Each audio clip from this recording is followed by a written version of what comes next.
കള്ളക്കടൽ പ്രതിഭാസത്തിന്റെ ഭാഗമായി സംസ്ഥാനത്തിന്റെ തീരത്ത് തിങ്കളാഴ്ച രാത്രി 11:30 വരെ ഉയർന്ന തിരമാലകൾ കാരണം കടലാക്രമണത്തിന് സാധ്യതയുണ്ടെന്ന് ദേശീയ സമുദ്രസ്ഥിതി പഠന ഗവേഷണ കേന്ദ്രം മത്സ്യത്തൊഴിലാളികൾക്കും തീരദേശവാസികൾക്കും ജാഗ്രതാ നിർദ്ദേശം നൽകി.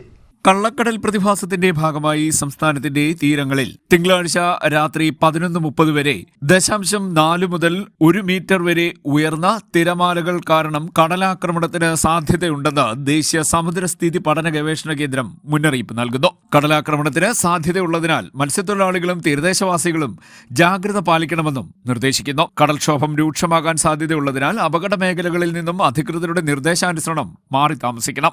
ചെറിയ വള്ളങ്ങളും ബോട്ടുകളും കടലിലേക്ക് ഇറക്കുന്നത് ഈ സമയത്ത് ഒഴിവാക്കണം. കള്ളക്കടൽ പ്രതിഭാസത്തിനും ഉയർന്ന തിരമാലയ്ക്കും സാധ്യതയുള്ള ഘട്ടത്തിൽ കടലിലേക്ക് മത്സ്യബന്ധനയാനങ്ങൾ ഇറക്കുന്നത് പോലെ തന്നെ അപകടകരമാണ് കരയ്ക്കടുപ്പിക്കുന്നതും. ഇതിനാൽ തന്നെ തിരമാലകൾ ശക്തിപ്പെടുന്ന ഘട്ടത്തിൽ കടലിലേക്ക് ഇറക്കുന്നതും കരയ്ക്കടുപ്പിക്കുന്നതും ഒഴിവാക്കണം. മുന്നറിയിപ്പ് പിൻവലിക്കുന്നതുവരെ ബീച്ചുകൾ കേന്ദ്രീകരിച്ചുള്ള വിനോദസഞ്ചാരം ഉൾപ്പെടെയുള്ള എല്ലാ പ്രവർത്തനങ്ങളും പൂർണ്ണമായും ഒഴിവാക്കണം. മത്സ്യബന്ധന യാനങ്ങളായ ബോട്ട്, വള്ളം മുതലായവ ഹാർബറിൽ സുരക്ഷിതമായി കെട്ടിയിട്ട് സൂക്ഷിക്കണം. വള്ളങ്ങൾ തമ്മിൽ സുരക്ഷിത അകലം പാലിക്കുന്നത് കൂട്ടിയിടിച്ചുള്ള അപകട സാധ്യത ഒഴിവാക്കുമെന്നും പറയുന്നു. മത്സ്യബന്ധന ഉപകരണങ്ങളുടെ സുരക്ഷ ഉറപ്പാക്കണം. തീരശോഷണത്തിന് സാധ്യതയുള്ളതിനാൽ പ്രത്യേക ജാഗ്രത പുലർത്തണമെന്നും മുന്നറിയിപ്പിൽ പറയുന്നു. CDNet news, Kayamkulam.